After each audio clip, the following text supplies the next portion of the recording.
Romanos capítulo 11, versículo 11. ¿Listos? ¿Estamos todos ready? Como dicen. Perfecto, hermanos. Vamos a leer entonces hasta el 24 y dice de la siguiente manera. Digo pues, ¿han tropezado los de Israel para que cayesen? En ninguna manera. Pero por su transgresión vino la salvación a los gentiles, para provocarlos a celos. Y si su transgresión es la riqueza del mundo y su defección la riqueza de los gentiles, ¿cuánto más su plena restauración? Porque a vosotros hablo, gentiles, por cuanto yo soy apóstol a los gentiles, honro mi ministerio. Por si en alguna manera pueda provocar a celos a los de mi sangre y hacer salvos a algunos de ellos. Porque si su exclusión es la reconciliación del mundo, ¿qué será su admisión sino vida de entre los muertos? Y si las primicias son santas, también lo es la masa restante. Y si la raíz es santa, también lo son las ramas.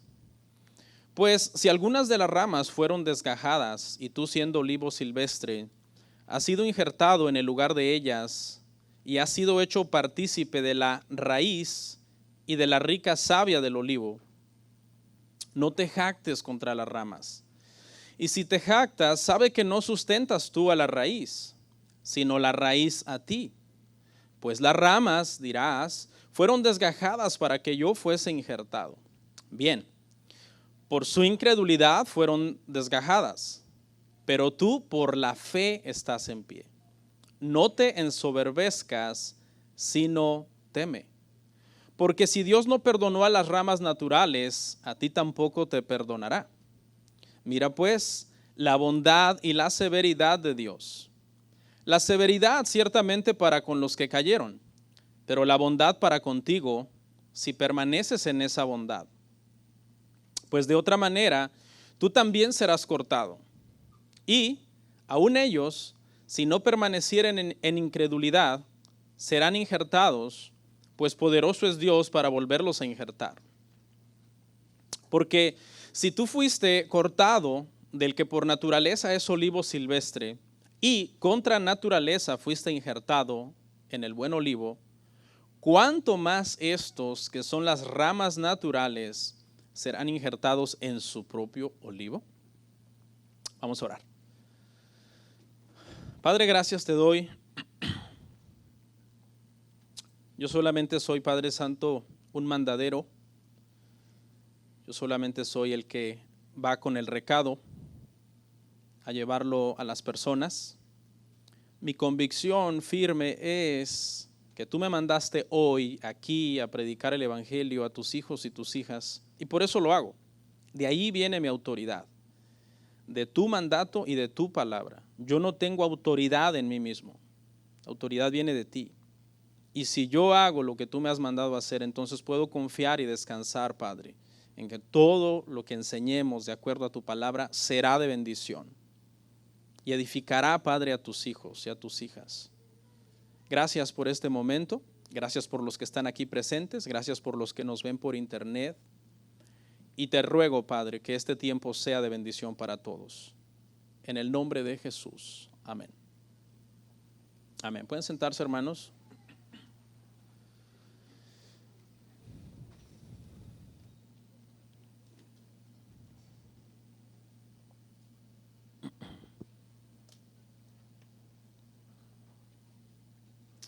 Hermanos, estamos viendo, por enésima vez lo repito, la serie de Romanos. Y el día de hoy tenemos nuestro sermón número 31. Romanos parte 31 es nuestro tema el día de hoy. Estamos en uno de los capítulos más difíciles de Romanos. Y una de las razones es porque, como les expliqué brevemente la semana pasada, tiene dos corrientes teológicas. A ver si conforme avance comento algunas otras cosas sin entrar en detalles acerca de estas corrientes. En el primer tema de Romanos 11, porque este es el segundo, vimos que Dios ha dejado a Israel como nación a un lado solo de forma parcial. ¿Por qué? Porque Pablo nos dio dos ejemplos en el tema pasado de que esto es así. En primer lugar, se puso él como ejemplo diciendo que Dios no había desechado a todos los israelitas ni a todos los descendientes de Abraham, por la simple y sencilla razón que él mismo era israelita, descendiente de Abraham, de la tribu de Benjamín. Entonces él se presenta como el primer ejemplo. Dios no ha desechado totalmente a su pueblo. Y también citó otro ejemplo que fue el del profeta Elías, que en su ministerio hubo un momento en que él se sintió solo, que era el único profeta de Dios, y sin embargo dice que Dios le dijo: no, tú no eres el único, yo me he reservado 7,000 personas que no han doblado su rodilla ante Baal. Entonces había un remanente. Elías pensaba que era el único, pero en realidad había un remanente de judíos. En ese tiempo de apostasía en que usted sabe que Acab y su amadísima y distinguida señora, la Jezabel, habían promovido el culto a Baal en toda la nación, y toda la nación se había corrompido prácticamente tras este culto a este dios cananeo. Entonces de aquí es donde nosotros deducimos: Dios ha puesto a Israel a un lado en parte, o sea, de forma parcial, mientras entra la plenitud de los gentiles, y luego cuando se salve el último gentil que ha sido elegido soberanamente por Dios, entonces en el tema que viene analizaremos una frase muy controversial y trataremos de ver las dos posturas. ¿Qué significa entonces todo Israel será salvo? Ahí lo vamos a analizar. Más adelante comento brevemente sobre esto.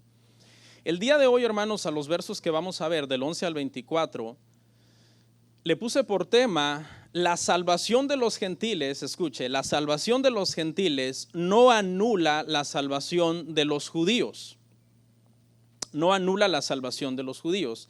Desde el primer siglo no fue así. La primera iglesia, la iglesia primitiva de los Hechos, estaba compuesta en su 99.9%, podríamos decir, de judíos. Ellos fueron los primeros que se convirtieron a Cristo. Veremos entonces, conforme avancemos en este tema y en el que sigue, qué pesa más: la teología del pacto, que nos enseña que Dios ya terminó con Israel como nación y que solamente sigue salvando por gracia a alguno de ellos, o si la teología dispensacional es la correcta, la cual enseña que en los últimos tiempos habrá una salvación masiva de judíos étnicos, de que todo el que sea descendiente prácticamente de Abraham entrará dentro de un grupo masivo, de una salvación masiva. Repito que no trataré de imponer mi postura al respecto sobre estas dos teologías. Hay por ahí una tercera que está como en medio de las dos, que yo creo que no es necesario que la mencionemos, porque es una que agarró como un poquito de una, un poquito de la otra y se quiso poner en balance. Pero trataré de terminar Romanos 11 sin exigirle a usted tácitamente que crea como yo creo. ¿Por qué? ¿Por qué doy esta libertad en esta doctrina? Porque esta doctrina no es una doctrina de salvación. Entonces, podemos estar en la misma iglesia y podemos ser hermanos y estar en la misma congregación y diferir entre nosotros con respecto a esta doctrina. Ahora, si fuera una doctrina de salvación, por supuesto que yo no daría esa libertad. Yo le diría: hermano, así es, las pruebas bíblicas son irrefutables y para que usted sea miembro de aquí tiene que creer igual que la iglesia, porque esta es nuestra ortodoxia, esta es nuestra doctrina, esto es lo que creemos. Y por la salud, obviamente, ¿verdad?, de la iglesia y de usted mismo, porque usted no se va a sentir bien en un lugar donde pues, no está de acuerdo. Gracias. Entonces, les explico, ¿verdad? Por eso es que hay esa libertad en este tema. Les digo, seguiré hablando Romanos 11 sin decirle es así, sino diciéndole se cree esto otro, hay estos versículos del por qué se cree de esta manera. ¿Estamos de acuerdo, hermanos? En las doctrinas, hermano, que son de salvación, tenemos que ser inflexibles. Yo soy inflexible en ese sentido. Pero en las doctrinas secundarias que no son de salvación, tenemos que ser misericordiosos siempre con los demás hermanos en la fe. ¿Ok? Vamos al verso 11 entonces, hermanos. Vamos a analizar entonces verso a verso hasta el 14 para entender este tema del por qué la salvación de los gentiles no anula la salvación de los judíos. Digo pues, ¿han tropezado los de Israel para que cayesen? Es una pregunta y la respuesta ya la conocemos, un recurso muy usado de Pablo. En ninguna manera, pero por su transgresión vino la salvación a los gentiles para provocarlos a celos. Esta pregunta con la cual empieza Pablo, una de las razones por la que Romanos es muy difícil es porque Pablo pasa por todos Romanos contestando preguntas que no le han hecho. Y entonces, ¿por qué las está contestando?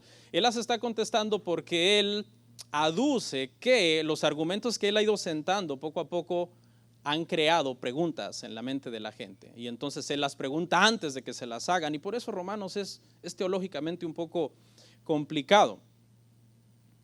Pero la intención de esta pregunta es esta. La intención de la pregunta es establecer si el tropiezo que los judíos tuvieron en Cristo porque lo rechazaron como nación, como etnia, fue un tropiezo total y final. Y ya no tienen ninguna posibilidad de volverse a levantar. Esa es la pregunta. Esa pregunta es la que Pablo está contestando, que en ninguna manera, que no es así, que sí tropezaron muchos en Cristo, pero que ese tropiezo no es final, que cualquier judío que crea en Cristo y se arrepienta, será que salvo. Cree en el Señor Jesucristo y serás salvo tú y toda tu casa. Lamentablemente, tropezaron en Cristo. Dice la Biblia que Cristo es una piedra preciosa para los que creen en Él. ¿Cuántos saben que es una piedra preciosa? Una piedra de mucho valor.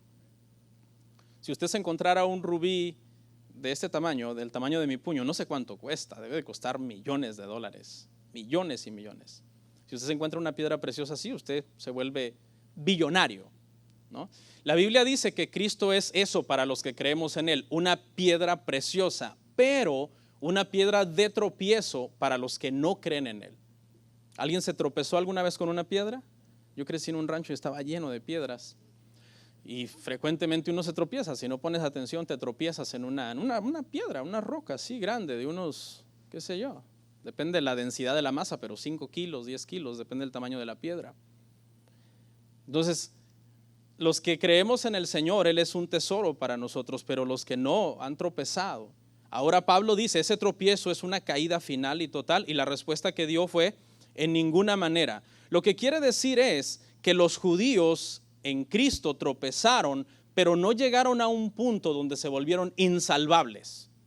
¿Ok? Que Dios dijo, no, tropezaron en mi hijo, yo no los puedo salvar más. No, porque sabemos que la salvación ¿de quién es? Es del Señor. Y el Señor es poderoso para salvar. Mucha gente que Dios ha elegido para salvación pueden por un tiempo mostrar resistencia al evangelio. A mí me pasó cuando mis primeras experiencias con algún cristiano. O sea, tu primera reacción por lo general es de oponer resistencia, porque tú dices, no, es que yo no fui creado en esta religión. Entonces, pero finalmente los elegidos por el Señor, ¿qué pasará con ellos? Finalmente, terminarán viniendo a la salvación del Señor. Entonces, por eso es que el tropiezo no es total. Escuche, por su transgresión vino la salvación a los gentiles. Por su transgresión. ¿Cuál es esta transgresión? Israel era un pueblo, era, es y será, porque todavía el Señor no viene. Era, es y será. Un pueblo que constantemente transgredía los mandamientos de Dios, constantemente los violaba. Yo tengo un sermón en YouTube que se llama Israel y los 10 mandamientos, y ahí compruebo por toda la Biblia cómo Israel siempre quebrantó los 10 mandamientos, todos los mandamientos. Entonces, pero la transgresión de la que está hablando acá no es la transgresión de los mandamientos, sino la peor transgresión que Israel podía cometer, y fue la transgresión de no reconocer al Mesías cuando Él vino, porque dice que estaba sobre ellos un espíritu de estupor, oían pero no entendían, veían pero no percibían que el Señor había venido. Entonces fue, hermanos, prácticamente la peor transgresión. Pero ¿qué significa esto? Que la transgresión de ellos trajo salvación a los gentiles. ¿Qué quiere decir esto? En este pasaje, hermano, Pablo le está hablando a los gentiles, es a ellos que se está dirigiendo, y les está a punto de explicar más adelante veremos, diciéndoles no caigan en orgullo. El hecho de que ustedes sean cristianos y ahora Dios esté con ustedes no significa que ha abandonado para siempre a su pueblo, sino que den gracias más bien que por cuanto ellos lo rechazaron, entonces el Señor le plació extender la salvación a ustedes como gentiles. Ahora, esto pareciera como un recurso de último minuto, ¿no? Como que Dios no fuera soberano, como que Dios mandó a su hijo, los judíos lo rechazaron y Dios dijo, ¿y ahora qué hago? Pues se lo doy a los gentiles. No, ese fue el plan desde la eternidad pasada de Dios. Y lo que Pablo enseña en este pasaje es que la salvación prácticamente oscila como un péndulo de un lado a otro. Siendo enviado Jesús a los judíos primero por su transgresión, el péndulo oscila una vez más y por esa transgresión el Señor permite la salvación a los gentiles. Pero una vez que los gentiles son salvos y los judíos caen en celos de la salvación de los gentiles, entonces el péndulo regresa y son salvos los judíos elegidos por gracia, obviamente es mi postura, que el Señor ha elegido desde antes de la fundación del mundo. Entonces se lo pongo en estas palabras. Primero, por la transgresión de los judíos abre el camino. Segundo, para la salvación de los gentiles. Tercero, la salvación de los gentiles provoca por los celos que siente la nación entonces la salvación de los judíos. Lo que en el principio entonces fue un fracaso, entre comillas si usted quiere, la pérdida temporal que Israel tuvo al rechazar a su Mesías, resultó en una ganancia permanente para los gentiles. Al desobedecer ellos, Dios extendió la salvación a los gentiles, no como recurso de último minuto, ese era su plan. Lo vamos a ver conforme avancemos. Prácticamente, el Señor los llamó a ellos a ser un reino de sacerdotes santos, y quedaron fuera del reino cuando el Mesías vino. La imagen es esta, piense, los judíos formados a una puerta de un castillo, si usted quiere pensar que es un reino ese castillo, y ellos están esperando a esa puerta por años, por milenios, ¿no? Porque Cristo tardó 1500 años en venir, y están tratando de observar la ley, están formados a la puerta, y cuando la puerta se abre, Cristo abre la puerta, Cristo es la puerta, cuando la puerta se abre, de repente van llegando unos gentiles por ahí que nunca estuvieron formados en esa puerta, y entonces a los judíos se les dice, ustedes no pueden entrar, aunque tengan aquí mucho tiempo esperando, y ustedes gentiles que creen en mí, pasen. Esa es más o menos la imagen. No es algo improvisado también, que Dios dijo, voy a desechar a Israel. Eso no fue improvisado también, eso estaba escrito. Miremos Génesis 12:3.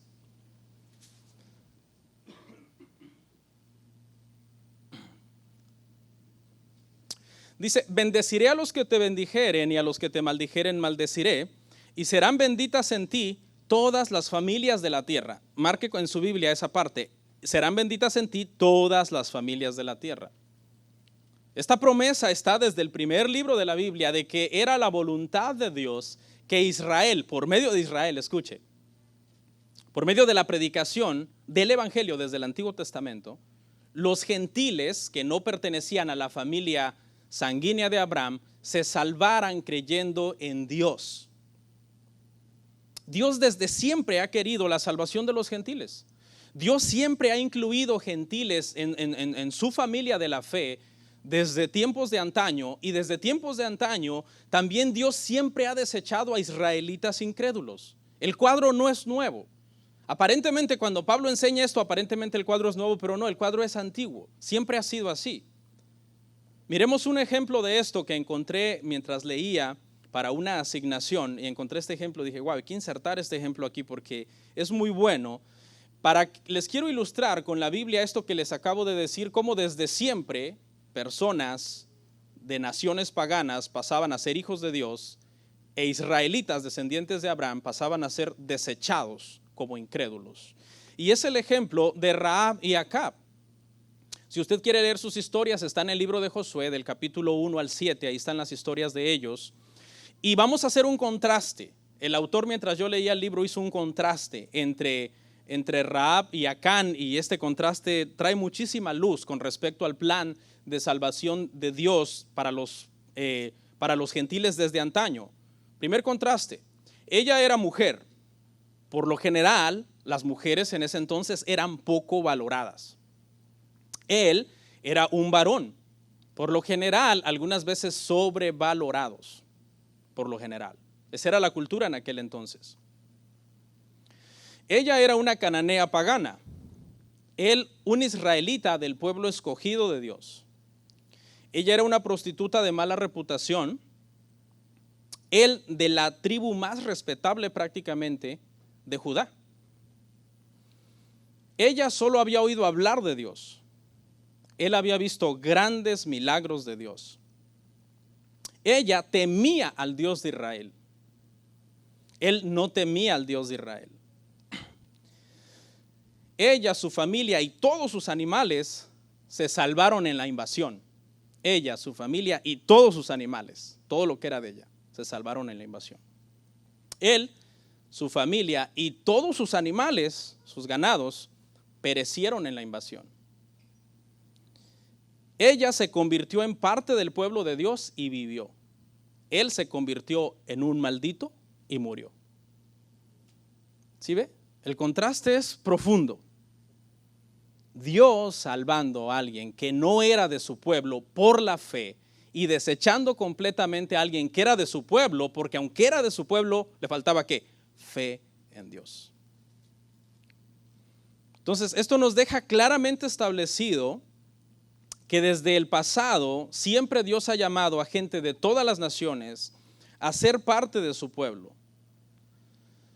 Entendamos esta frase: para provocarles a celos. Para provocarles a celos. La transgresión, en primer lugar, genera que la salvación se extienda a los gentiles, la transgresión de los judíos, el rechazar al Mesías. Pero una vez que ya la salvación se ha extendido a los gentiles, entonces ahora Dios usa como un estímulo de forma positiva los celos para atraer a su pueblo. ¿Sí? Por lo general tenemos un entendimiento de que los celos son malos, ¿verdad? La Biblia dice: no haya en vosotros celos amargos y contenciones, etc. Pero esos celos estamos viéndolos desde un punto de vista de nuestra humanidad, de nuestras pasiones. Pero hay un celo de Dios que es bíblico. Por ejemplo, Dios es un Dios celoso en ese sentido. Él no comparte su gloria con nadie, aborrece la idolatría. Entonces, más o menos este es el celo del que estamos hablando aquí. Un celo en el buen sentido de la palabra, si usted quiere, de que los judíos, al ver a los gentiles bajo la bendición y la gracia de Dios y ver en ellos la paz, porque eso es lo que vino a darles Dios a estos gentiles que no eran su pueblo, los vino a poner en paz con él. Entonces el deseo de Dios era provocar que de alguna forma ellos reclamaran también para sí esas bendiciones, pero sobre todo porque esas bendiciones venían ¿de dónde? De una bendición principal, la salvación. Y eso era lo que entonces este verso significa: para provocarles a celos, para que por los celos ellos anhelaran entonces las bendiciones que los gentiles tenían. Los usó entonces como un estímulo positivamente. Decirle a los judíos que habían perdido su relación con Dios en tiempos de Pablo debió de haber sido algo muy desconcertante para ellos.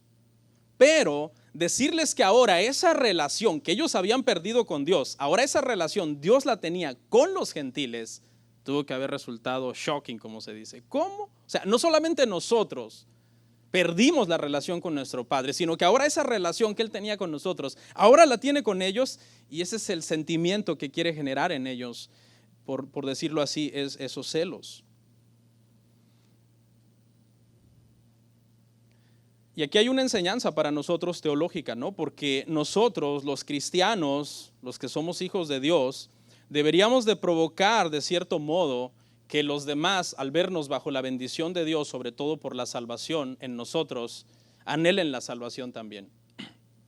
Que digan: yo no sé lo que fulano tiene o lo que fulana tiene, pero me gustaría tenerlo también a mí. Los judíos deberían de sentir, los judíos incrédulos, deberían de sentir celos en el buen sentido de la palabra de nosotros y anhelar entonces conocer a Cristo como nosotros lo conocemos. Pero ¿qué necesitamos para que sientan celos? Ser de buen testimonio. Nosotros necesitamos ser de buen testimonio. Porque si nosotros no somos buenos cristianos, ¿usted cree que vamos a generar celos en ellos? Claro que no. Lo que vamos a generar es que en lugar de atraerlos entonces a que ellos vengan a conocer a Cristo, se alejen más del Señor. De por sí ya tienen un mal concepto ellos de Cristo, los judíos ortodoxos que nunca han tenido una experiencia con el Nuevo Testamento. Y entonces, aparte de que ya ellos consideran a Cristo como un anatema, como una persona no grata, ahora resulta que nosotros vamos a representar mal a Cristo. Entonces van a comprobar diciendo, ya ves, tiene que ser muy malo ese tal Yeshua del que nos están hablando, porque mira a sus representantes. Y no debería de ser así en nosotros. Verso 12. Romanos 11:12. Y si su transgresión es la riqueza del mundo y su defección la riqueza de los gentiles, ¿cuánto más su plena restauración? Entonces, si la transgresión, quiere decir el apóstol Pablo, es decir, el rechazo de Cristo, resultó en riqueza para el mundo, para los gentiles. ¿Por qué? Porque esa transgresión trajo la salvación. Entonces, ¿cuánto no más su plena restauración? O sea, si de algo malo Dios pudo sacar algo bueno, de algo malo que fue su transgresión, ¿cuánto más de bueno no sacará Dios de algo bueno? Cuando suceda, dice, su plena restauración. Siempre fue el plan de Dios usar a los judíos para salvar a los gentiles. Dios les dijo que ellos eran como una luz a las naciones. Ellos tenían que predicar de la fe a los gentiles para que los gentiles creyeran en Dios y se convirtieran. Pero como no trajeron a los gentiles por medio de su evangelización, entonces Dios, que usa todo para bien, usó su transgresión. Dios dijo así, no van a traer a los gentiles por medio de la evangelización, los van a traer por medio de su transgresión entonces. Porque, hermano, Dios siempre saca algo bueno de todo lo malo que esté pasando. Cuanto más su plena restauración. La postura dispensacional enseña que esta frase de la plena restauración de Israel se refiere a un gran avivamiento que habrá durante el periodo de la gran tribulación, donde 144,000 judíos se convertirán y ganarán entonces masivamente a Israel para Cristo. Le repito, esta es la postura dispensacional, mientras que la otra postura, la teología del pacto, enseña que esta expresión, su plena restauración, se refiere a cada descendiente de Abraham elegido por gracia, que obviamente se acabará salvando, porque no se puede escapar del plan de Dios. Pero no lo ve entonces esta postura como algo masivo, como algo nacional, como algo étnico, sino más como se tiene que cumplir el grupo de personas que Dios ha elegido para que se salven. Cuando lleguemos a Romanos 11:26 veremos más eso. Esta palabra en Romanos 11:26, todo Israel será salvo. ¿Qué significa? Eso lo vamos a ver en el tema que viene. Verso 13, porque a vosotros hablo, gentiles, por cuanto soy apóstol a los gentiles, honro mi ministerio. Pablo es apóstol a los gentiles. Usted sabe que Pedro fue apóstol a los de la circuncisión, Pablo a los de la incircuncisión, o sea, a los gentiles. Pablo ha estado exhortando mucho a los judíos a lo largo de Romanos, pero ahora haga usted de cuenta que se voltea y dice, y ustedes gentiles, tengo algo que decirles también. Y aquí es donde Pablo comienza a dirigirse directamente a ellos. Les dice, yo honro mi ministerio, porque Pablo, en el buen sentido de la palabra orgulloso, si usted quiere, se sentía muy orgulloso de ser apóstol a los gentiles, de que Dios lo haya comisionado a predicarles a ellos el evangelio. Le dolía, por otro lado, el rechazo constante. Vimos en el capítulo 9, le dolía su corazón, dice, tenía una profunda tristeza y estaba orando constantemente por la salvación de Israel. Verso 14.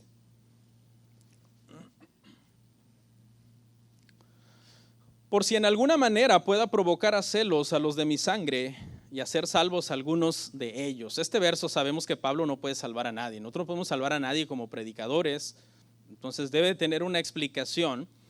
Pablo ya enseñó que los celos que los judíos van a sentir de los gentiles va a provocar la salvación en muchos judíos, pero ahora él quisiera como acelerar ese proceso. Él dice, bueno, entre más gentiles yo gane para el Señor, más celos, a mayor celos, mayor salvación para los judíos. Ese es el sentido de este verso. Pero también puede significar que Pablo sabe teológicamente que una vez que entre la plenitud de los gentiles, entonces vendrá la salvación para los elegidos de entre Israel. Entonces él quiere acelerar ese proceso. Él dice, bueno, voy a tratar de terminar. Pero bueno, Pablo sabemos que él no sabía, porque no era omnisciente, que todavía el Señor iba a tardar más de 2000 años, ¿no?, en venir. Porque Si usted se recuerda, en el siglo I, la iglesia primitiva llegó a pensar que el regreso del Señor iba a ser prácticamente en menos de 40 años. Entonces es posible que en algún momento eso haya sucedido también en la mente de algunos escritores, en la parte humana, ¿no? En la parte obviamente de la revelación que el Espíritu Santo les daba, ellos lo sabían todo lo sabían en ese sentido. Lo que Dios les decía era siempre la verdad. Verso 15, hermanos. Generalmente nos tardamos más con los primeros versos, no sé si han notado, y luego ya como cuchillo caliente en mantequilla, ¿no? Pero mire el 15. Porque si su exclusión es la reconciliación del mundo, ¿qué será su admisión sino vida de entre los muertos? La exclusión de ellos sabemos que es parcial y resultó en bendición, porque el Padre extendió la salvación a los gentiles en ese momento, que ya estaba escrito desde los tiempos de Abraham, cuando se le dijo, en ti serán benditas todas las familias de la tierra. Entonces Pablo dice, bueno, si su exclusión fue buena, que no será su admisión, es decir, cuando sean ellos, cuando muchos que han rechazado al Mesías lo reconozcan y entreguen su vida a él. Y utiliza la expresión que eso será como vida de entre los muertos. Y no se refiere a una resurrección física, sino a una resurrección espiritual, porque prácticamente esta parte lo que quiere decir es que todos los que estando espiritualmente muertos al rechazar al Mesías, dentro de ese grupo algunas personas iban a ser resucitados espiritualmente para creer, para decir, sí creo que Cristo es el Señor, y por medio de esa fe poder ser salvos. Algunos creen que esta expresión, vida entre los muertos, más la teología dispensacional enseña que esta frase, vida entre los muertos, se refiere, a mí me parece muy aventurado y meter mucha información que no sé, me parece meterle mucha información, algo que no dice, pero asocian esta frase con el cumplimiento de que en 1948 fueron formados otra vez como una nación. Entonces, algunos ven esa expresión como el cumplimiento de eso también. Si usted quiere, puede analizarlo. Yo prefiero entender entonces que es una salvación de aquellos que han rechazado al Señor y que por la fe vienen entonces y son salvos. Verso 16. Si las primicias son santas, también lo es la masa restante. Y la raíz es santa, y si la raíz es santa, también lo son las ramas. Y este verso últimamente ha armado mucha controversia, ¿no? Por el famoso movimiento de raíces hebreas, ¿no? Que le están diciendo al cristianismo que tienes que volver a tus raíces hebreas. Y utilizan esta metáfora, que es la metáfora del olivo, que vamos a ver brevemente en este pasaje. Pero básicamente aquí lo que Pablo comienza a hacer es la advertencia a los gentiles de que no caigan en el orgullo. O sea, el tema aquí no es en sí que un cristiano se vuelva un judío étnicamente. Eso no es lo que dice este verso, como esos famosos movimientos de raíces hebreas lo enseña. Que por cierto, yo en lugar de llamarle raíces hebreas, les llamo raíces ebrias. Porque esas personas, hermano, promueven mucho tomar alcohol. Pero Pablo, este es el mensaje en realidad del versículo, y es, hermanos, que no tengan la jactancia que Israel tuvo en el pasado, porque esa es la jactancia por la que prácticamente transgredieron rechazando al Señor. Los gentiles prácticamente, el apóstol Pablo les está diciendo, ustedes no pueden caer en el mismo orgullo. Israel llegó el momento en que cayeron en un orgullo espiritual, ¿ok? Y se creyeron superiores a los gentiles, y esa actitud jactanciosa, Pablo no quiere que ahora se reproduzca en los gentiles. ¿Por qué? Porque, para ser sinceros, en el primer siglo y luego de ahí, más en el tercer siglo para acá, cuando la iglesia dejó de ser perseguida, comenzaron ciertos episodios de antisemitismo basado en que ahora el péndulo del orgullo, hace rato hablábamos del péndulo de la salvación, ahora el péndulo del orgullo había oscilado y ahora los gentiles se habían enorgullecido y habían decidido entonces escarnecer a muchos judíos y atacar a muchos judíos porque se habían creído diciendo, ok, ustedes decían ser antes el pueblo de Dios, ahora están sin Dios, sin esperanza en el mundo, porque eso dice la Biblia, que no tiene a Cristo está sin Dios y sin esperanza en el mundo. Y ahora nosotros estamos en el Señor y se habían volteado los papeles. Y una actitud arrogante en nosotros los gentiles hacia los judíos no es buena, hermano. Los comentarios que yo hago y que a veces alguien los puede interpretar mal, como el pastor es antisemita, no se equivoque. No se equivoque. Yo soy antijudaizante. Son dos cosas muy diferentes. ¿Okay? El antisemitismo es tener una aversión ya en ti mismo contra un descendiente de Sem, ¿no? Que de ahí fue donde salen los judíos. Y antisemitismo siempre se usa para decir que es alguien que tiene aversión contra los judíos. No, yo no soy antisemita, yo soy antijudaizante. Porque el judaizante es el que quiere judaizar la iglesia cristiana. El judaizante es el que quiere que los cristianos se circunciden. Y eso está prohibido en la Biblia. La Biblia dice claramente que el que estando en Cristo se circuncida, de la gracia ha caído. Entonces no se equivoque en ese sentido con mi postura, ¿no? El mismo Martín Lutero en su momento fue acusado de antisemita. No, Martín Lutero escribió cosas horribles contra los judíos. Es cierto, hay un libro de Lutero que se llama Las mentiras de los judíos, pero hay que entender el contexto del libro, que se escribió en 1521, y tú tienes que ir allá a investigar por qué lo escribió. Porque cuando él decidió predicarle a los judíos y dijo, los judíos son nuestros hermanos, hay que predicarles el evangelio para que vengan a Cristo, lo rechazaron y los judíos talmúdicos comenzaron a maldecir a Cristo. Y entonces él escribió ese libro, Las mentiras de los judíos talmúdicos. Ese es el contexto de las cosas. No tenemos que ser antisemitas. Las sectas antisemitas hacen mucho daño, como las sectas judaizantes también. ¿Sí ven los dos extremos? No podemos caer en ninguno de esos dos. Ni judaizar la iglesia, ni odiar tampoco a Israel. Por ejemplo, no sé si ha oído de la famosa secta que se llaman los israelitas negros. Creo que en inglés se llama The Black Hebrew Israelites. Que aquí en Estados Unidos está fuerte esa secta. Bueno, ellos son antisemitas, odian a los judíos. Pero hay otra secta también que se llama la secta de los ellos se dicen ser las 10 tribus perdidas de Israel y que son los anglosajones británicos, ¿cierto? Una secta británica. Y ellos dicen que solo los blancos son Israel. Entonces estas sectas se anulan la una a la otra en el nombre del antisemitismo. Porque si la secta de israelitas negros dicen que solo los negros son el Israel verdadero y la secta de israelitas blancos dicen que solamente ellos son los verdaderos, entonces se anulan, como cuando haces una ecuación, ¿no? Y haces la raya a los dos números y es cero. Pero aquí en este pasaje, hermano, en esta parábola del olivo, es importante que entendamos bien esto para que no acabemos nosotros entonces judaizando, porque mucha gente te dice, tienes que volver a tus raíces hebreas. Y eso es lo que espero que el día de hoy quede claro esto, para que, hermano, tengamos un sano entendimiento de las Escrituras. Dice, si las primicias son santas, ahí Romanos 11:16. ¿Qué era una primicia en el Antiguo Testamento? Era una ofrenda que se apartaba, era una porción pequeña de una cosa, representaba el total de una cosa, era una primicia, representaba un total, era una parte de un todo que representaba a ese todo. Por lo general eran animales o eran cosechas y esa primera porción era apartada para el Señor. Cuando esa primicia era apartada para el Señor, obviamente al ser apartada para Dios, todo lo que es apartado, ¿qué significa la palabra santo? Significa apartar algo, ¿no? Esa es la raíz de la palabra santo. Entonces, la primicia se volvía santa y escuche lo que dice después. Entonces, la masa restante es santa. Porque la primicia era reconocer que Dios te había dado todo. Por lo tanto, por la parte que era la primicia, era bendecido ¿qué?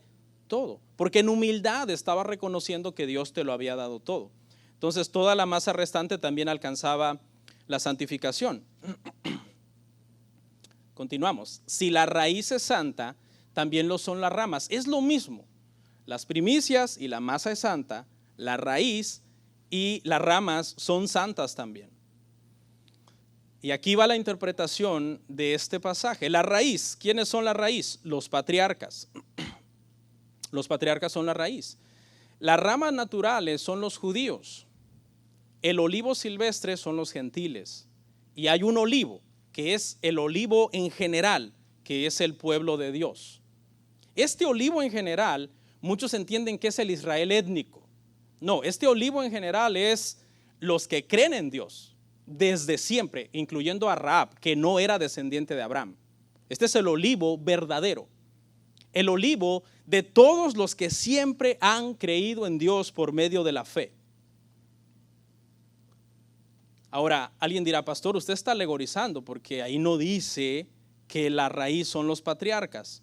Bueno, vamos a ver una traducción un poco más exacta del mismo verso, la Nueva Traducción Viviente, Romanos 11:16. A lo mejor usted no la tiene, lo puede ver en su teléfono, pero si no, ahí está en la pantalla.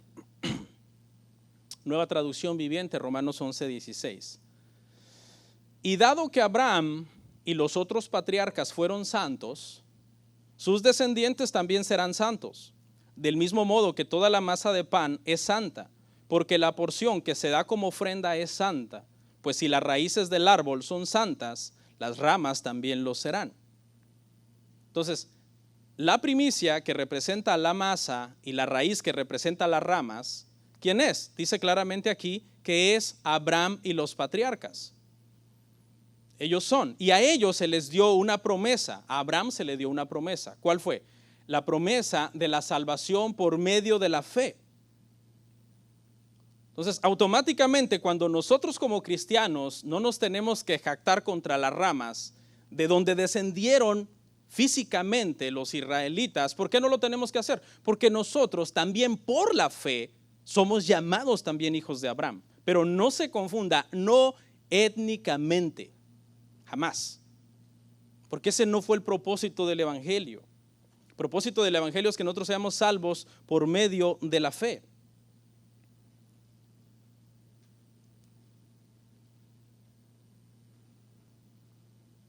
Estoy leyendo porque no me quiero confundir, porque este tema es delicado.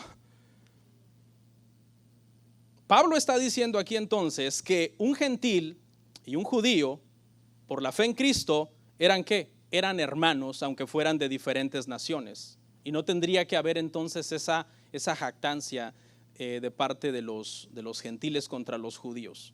¿Por qué? Porque dentro de esos descendientes, de esa masa que venía de la primicia, si la primicia es santa, la masa también, y si la raíz es santa, la rama también, dentro de esa masa restante y esas ramas que había, muchos judíos electos por la gracia de Dios para ser salvos. De la misma forma que nosotros también fuimos salvos, porque Dios nunca ha salvado por obras, siempre ha salvado por fe. Y el primer ejemplo de carne y hueso de eso es Abraham.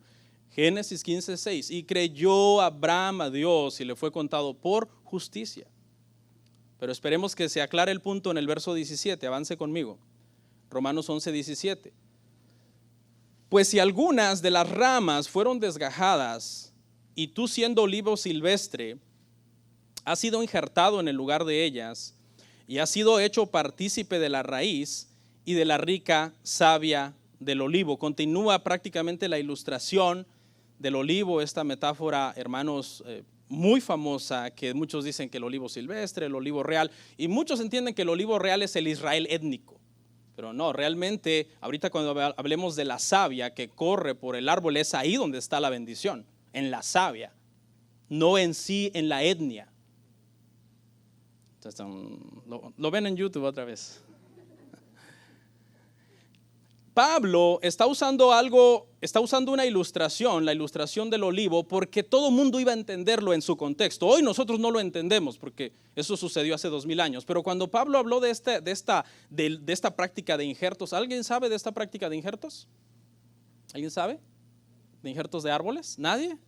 Sí, aquí un poquito dicen los hermanos. Bueno, Pablo está hablando de una práctica de injertos y está citando un árbol conocido por todos. El olivo era parte de la economía, era parte del sistema agrícola de ellos. Y es un árbol que dura muchos años, puede vivir hasta cientos de años un olivo. Pero este árbol tiene una característica y es que cuando se envejece deja de ser productivo, prácticamente pierde como su fuerza.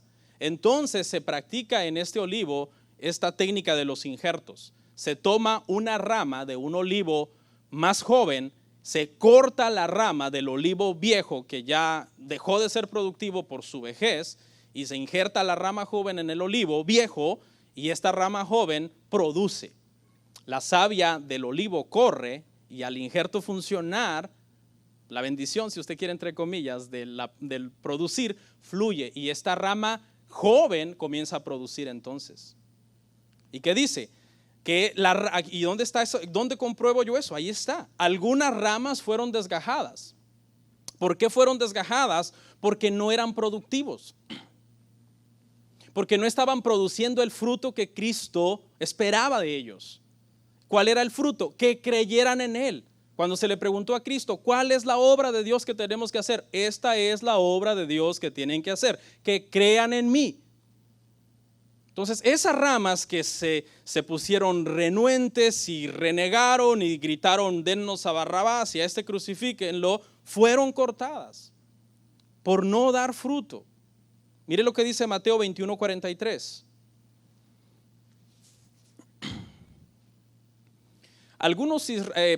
Por tanto os digo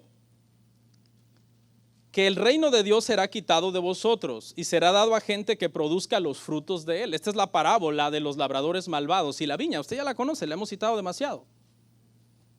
Les dijo Jesús directamente a los gobernantes judíos y a los religiosos judíos que les iba a ser quitada entonces a ellos la viña y se le iba a dar a un pueblo que sí iba a producir frutos. Esa es la figura de Dios, agarrar a muchos israelitas y decir, ustedes no, háganse un lado porque no están dando el fruto, y de tomar a un grupo de gentiles elegidos por gracia y ser injertados, ¿en qué?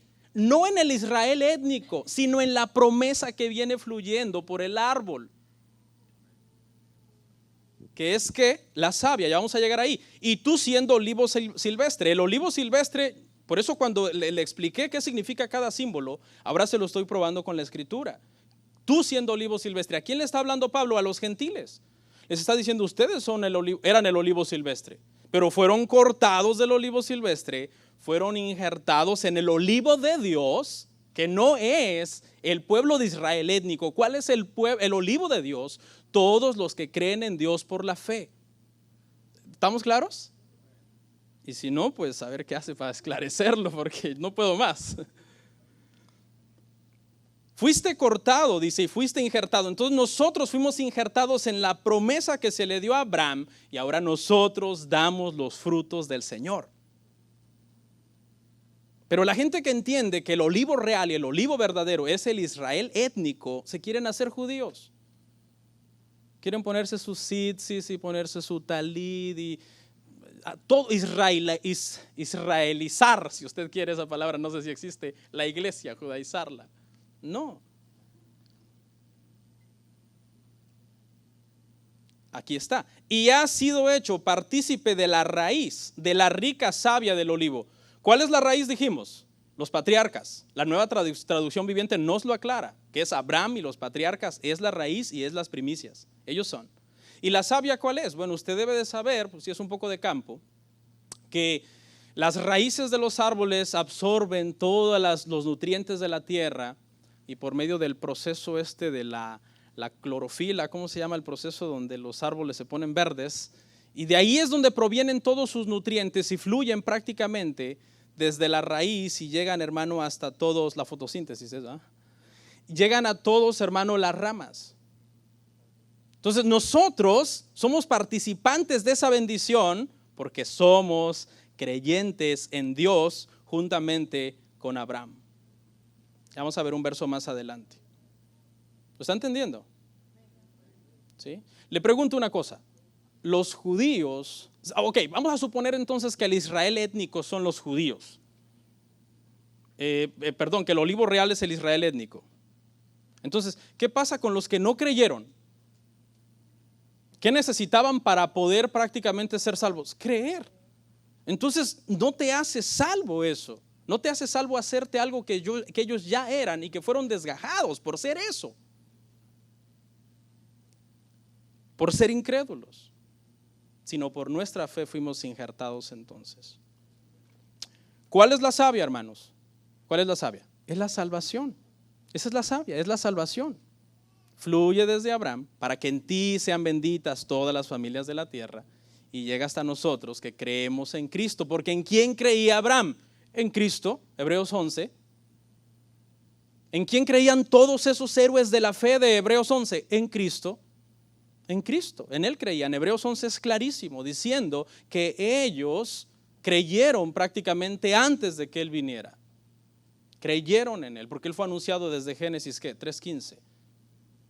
La serpiente heriría al hijo de la mujer en el calcañar, que fue la crucifixión, tratando de que Cristo muriera, pero el hijo de la mujer iba a herir a la serpiente en la cabeza. Verso 18. No te jactes contra las ramas, y si te jactas, sabe que no sustentas tú la raíz, sino la raíz a ti. Aquí el problema es que usted vuelva a entender que la raíz es el Israel étnico. No. ¿Cuál es la raíz? Son los patriarcas. ¿Y cuál es la bendición de los patriarcas? La salvación, que es la savia que corre hasta nosotros. No te jactes contra las ramas. Vuelve Pablo y amonesta una vez más a los gentiles. No desprecien a los judíos, le está diciendo a los gentiles. Quizás los gentiles dijeron, vamos a vengarnos, ¿no? Porque hubo su momento también. Algo que usted debe entender es que la rencilla entre judíos y gentiles siempre ha existido. Y siempre ha sido también de ambas partes. Siempre ha sido también de ambas partes. Los judíos despreciaban a los gentiles, hacían una oración diciendo, gracias Dios que no soy gentil. Y muchas veces se les llamaba perros a los gentiles. Entonces era mutuo las hostilidades hasta cierto punto. ¿Por qué dice no te jactes? Porque tú no sustentas la raíz, sino la raíz te sustenta a ti. Y la raíz, hermanos, son los patriarcas y la bendición de la salvación. Mire lo que dice Gálatas 3:9 para que comprobemos esto.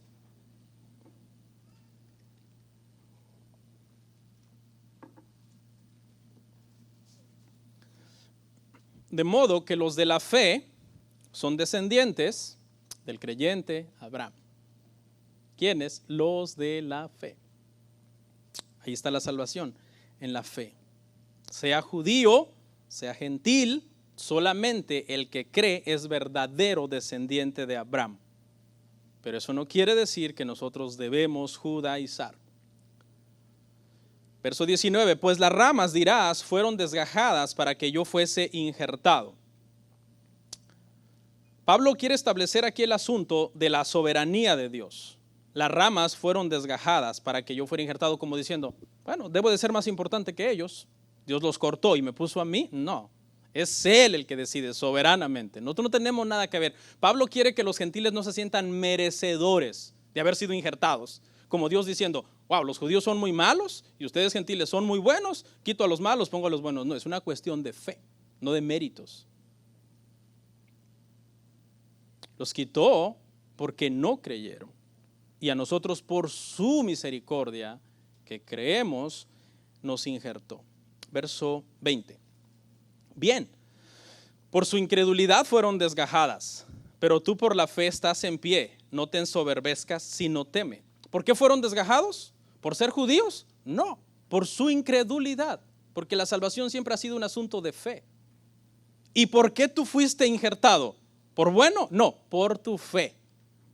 Por lo tanto, dice, no te ensoberbezcas, porque la soberbia es tratar de darnos mérito, es todo lo contrario a la fe. La fe nos deja a nosotros sin mérito, porque la fe es un don de Dios. Por la gracia de Dios sois salvos, y esto no de vosotros, pues por medio de la fe, pues es un don de Dios. Efesios 2, 8 y 9, lo lee bien en su casa por si lo dije mal. No te ensoberbezcas. No debe ponerse entonces un gentil orgulloso por la salvación y menospreciar a los judíos. 21. Romanos 11, 21. Porque si Dios no perdonó las ramas naturales, a ti tampoco te perdonará. Bueno, ¿por qué los cortó? Los cortó porque eran incrédulos. Eso quiere decir aquí no los perdonó. No quiere decir que los desechó completamente. Ya dijimos que no. Que cayeron parcialmente, pero que no son insalvables para el Señor. ¿Cómo sabemos que esta es la interpretación correcta? Porque si esto de no perdonó a las ramas naturales incluyera a todas las ramas naturales, entonces ningún judío hubiera creído en Dios. Entonces, ¿qué ramas cortó? Las ramas naturales de los incrédulos. Y más bien, las ramas naturales que creyeron fueron más bien que injertados al verdadero olivo. Escuche, Pablo, siendo judío, no estaba en el verdadero olivo antes de ser cristiano. No sé si me entiende. Pablo antes de convertirse a Cristo, él no estaba en el verdadero olivo. Porque el verdadero olivo es el pueblo de Dios que cree en Dios por la fe. Entonces no nos tenemos que hacer como Pablo en ese sentido. Nos tenemos que hacer como Pablo en el sentido de la fe, porque él creyó en Cristo. Dice que si a ellos no los perdonó, a ti tampoco te perdonará. Esto no se refiere, hermanos, en sí a la salvación. No se refiere a la salvación, ¿no? Hay un versículo en Mateo, me parece, que dice que nosotros perdonemos a todos los que nos ofenden, así como nuestro Padre nos perdonó a nosotros también, porque si nosotros no perdonamos a los que nos ofenden, entonces nuestro Padre tampoco nos perdonará a nosotros. Y da a entender como que si yo ahora me enojo con mi esposa y me voy a dormir antes de perdonarla y muero mientras estoy durmiendo, si la gente entiende mal el versículo, se fue al infierno. Porque la Biblia dice claramente, si tú no perdonas a quien te ofende, Dios no te perdonará a ti. No se refiere a la salvación en sí, se refiere a cuestiones que a veces nosotros podemos cometer y que desagradan a Dios, que es nuestro Padre, y que pueden cortar ciertas bendiciones materiales de nuestra vida o emocionales, si usted quiere, pero no se refiere a la salvación. Así que aquí no se refiere. Entonces esta frase, no te perdonará, no quiere decir eso. Voy a leer lo que escribí porque es algo delicado y no quiero crear confusión. ¿Qué significa esta frase? A ti tampoco te perdonará. Del mismo modo que Dios desgajó a judíos incrédulos que parecían hijos de Dios, pero no eran, Dios puede desgajar a gentiles que parecen hijos de Dios porque dicen ser cristianos, pero que no son. ¿Ya entendió? Ok, ¿a quién desgajó Dios y no los perdonó? A los que no creían. Decían ser pueblo de Dios, pero ¿qué resultó ser? Que no eran. ¿Entendés? ¿Me está siguiendo aquí? ¿A qué gentiles va a desgajar Dios? A gentiles que parecen ser cristianos y que dicen ser pueblo de Dios y que no son. Ellos serán desgajados. Si Dios tuviera que decir ahorita en este momento, tengo que desgajar a muchos gentiles para volver a injertar, porque vamos a llegar ahí que va a volver a injertar judíos, ¿a quién va a desgajar? Pues a todo el que está pretendiendo ser cristiano y no lo es. Y eso es la mayoría hoy. La mayoría en las iglesias, hermano, están llenas de personas que profesan cristianismo y no son cristianos. En realidad eso, alguien podría decir, ¿cómo sabe usted eso? Bueno, pues solamente podemos observar el mundo, el caos, hermanos, en el que vivimos. Verso 22, mira pues la bondad y la severidad de Dios, la severidad ciertamente para los que cayeron, pero la bondad para contigo si permaneces en esa bondad, pues de otra manera tú también serás cortado. Ya expliqué a quiénes se refiere. La severidad habla entonces de que Dios es paciente, pero su paciencia tiene un límite. Y cuando la paciencia de Dios alcanza un límite, viene la severidad del Señor. Y Dios está en este balance, ¿va? Severidad y bondad. Dios es, mejor dicho, y será el juez más severo que un ser humano pueda enfrentar jamás, y al mismo tiempo es el ser más tierno y más bondadoso que existe en el universo. Un balance tan perfecto, hermanos, en Dios. Verso 23. Dice, y aún ellos, si no permanecieren en incredulidad, serán injertados, pues poderoso es Dios para volverlos a injertar. Ahí está. ¿Cuál es el requisito para que vuelvan a ser injertados? Vestirse como judíos y ser judíos étnicos.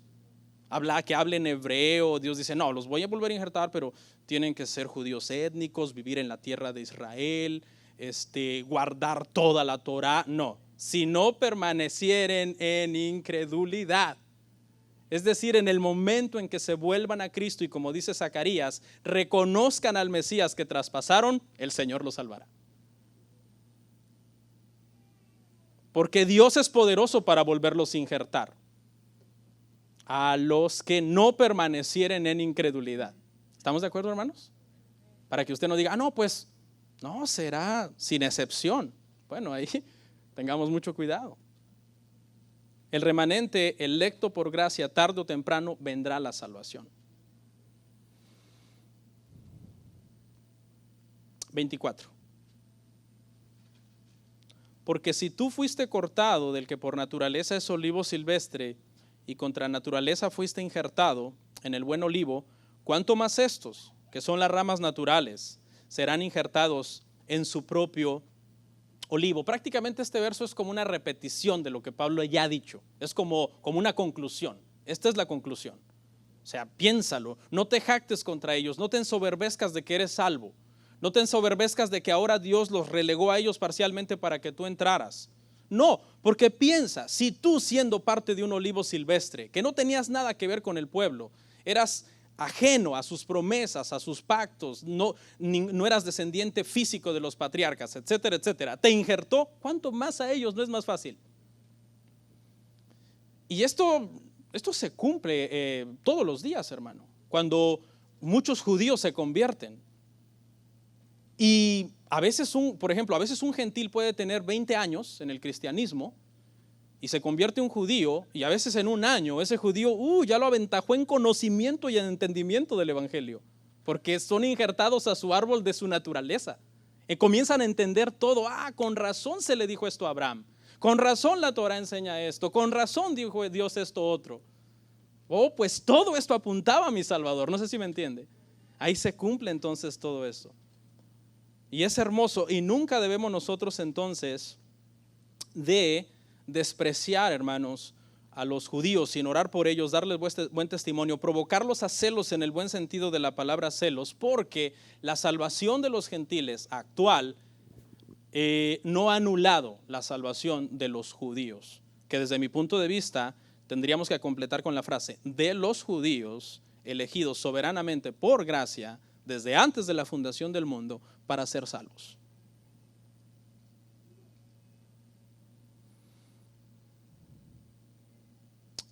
Vamos a orar.